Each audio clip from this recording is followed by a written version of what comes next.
I'm really excited to share some teachings from one of my college professors, Carol White. And one of the things that we Westerners need to really, I think it can be very helpful for us to keep in our minds when we're trying to practice meditation, is that the worldview that we come from to Buddhism or to any kind of meditation practice is going to influence what happens in our meditation practice. And if we don't, it can be helpful to understand some of the most influential philosophical thinkers in the Enlightenment period, not the Enlightenment of the Buddha, but in the Western Enlightenment period. And one of them that I want to focus on today is Descartes. Descartes has profoundly shaped the way that we think about our body and mind. In fact, so much so that in our Western culture, we very easily today, we very easily separate out our body and our mind. Our body is here and our mind is over here.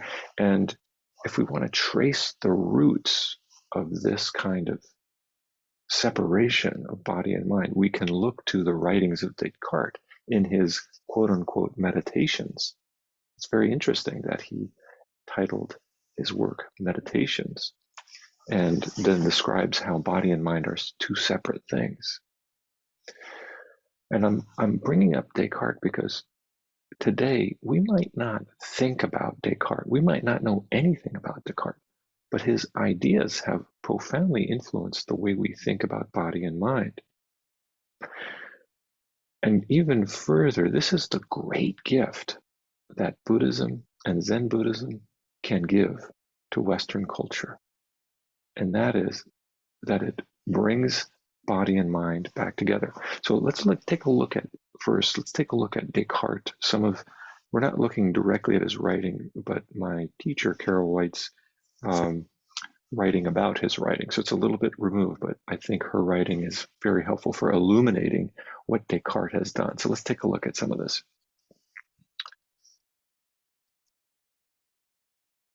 Descartes proposed the coexistence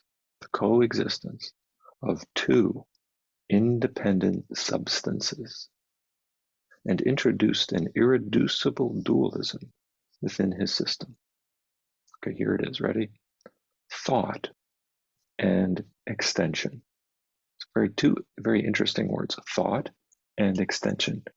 We're constantly dealing with thoughts in meditation. And if we're beginners, we don't know what to do with thoughts because we're coming from this particular schema, this particular worldview around thought.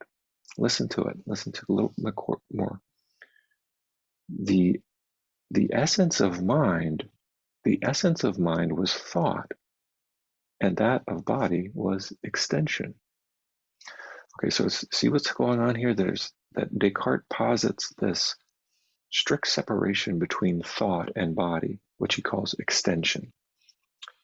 Descartes identified the I, that is what we refer to as ourself, the I that exists with mind, namely thought, and distinguished it from the unthinking extended body.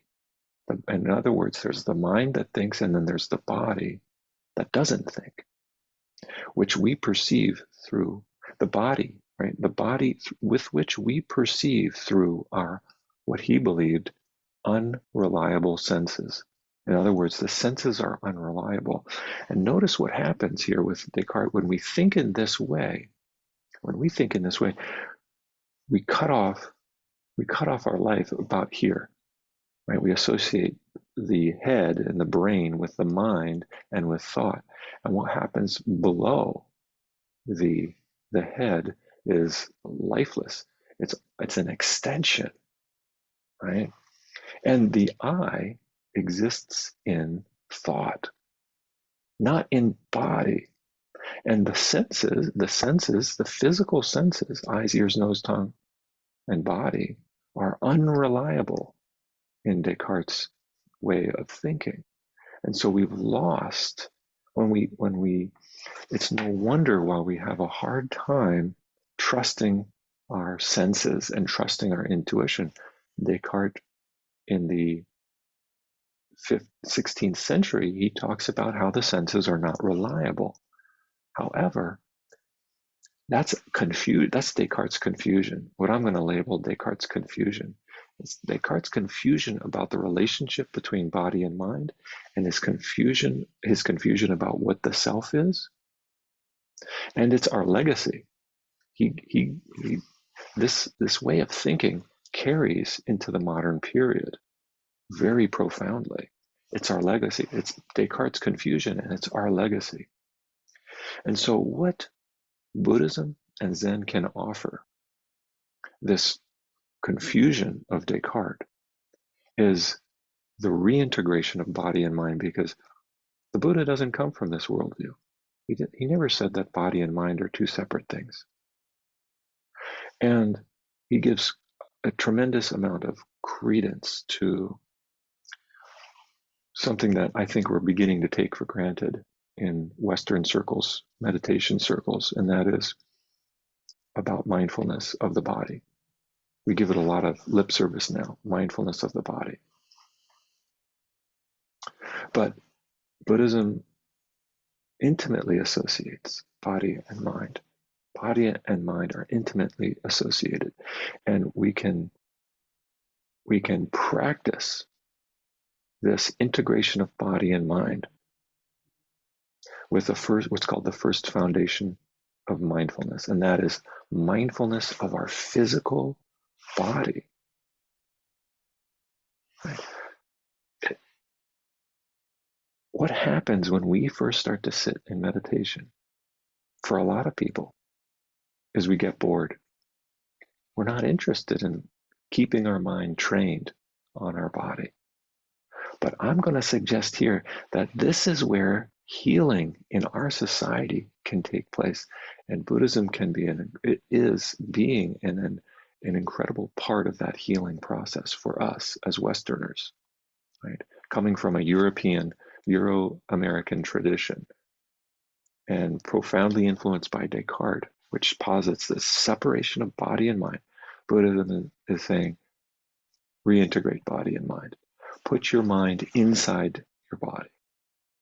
And so during the period of a meditation, we can continue to return to our body and to remind ourselves, this is very unnatural for us, because for the past 4 centuries, we've been basically taught that body and mind are two separate things. And so this is a place for us to begin our own healing, both individually and as a society. By simply, it seems like it's so simple. We're like, okay, got it, check. I checked it off the list. I can bring my attention into my body. But that's not how it works. We put our mind into our body, often in meditation, and within a few seconds, our mind has already slipped away from our body, and we're bored. Oftentimes we get bored, or maybe we get super anxious. Those are the two things. And I'm suggesting that this process has its roots in Descartes' thinking, Descartes' confusion that has persisted to the modern period. And so our work in meditation is to sustain attention in the body and to see it for what it really is. It's alive thinking. These hands think, right? What would we do without our hands? They have thought in them. These arms think. This neck that can turn. Without a body, there would be no thinking. Thinking is done if there's no body. Body and mind are one. Body or mind. We don't have to try to put our body and mind together.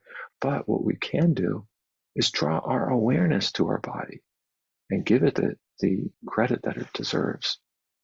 So it's like watching a show. The curtain's about to about to rise up, and here we are sitting in meditation. Where are we going to place? Where's the attention? Right here in our body. Like there's a whole show going on here that we're missing if we don't realize. Like at the center of the stage is this physical body. Let's put our mind and body. Let's put our mind into the body and give it the credit it deserves. Descartes' confusion in our legacy, but no longer thanks to mindfulness of the body.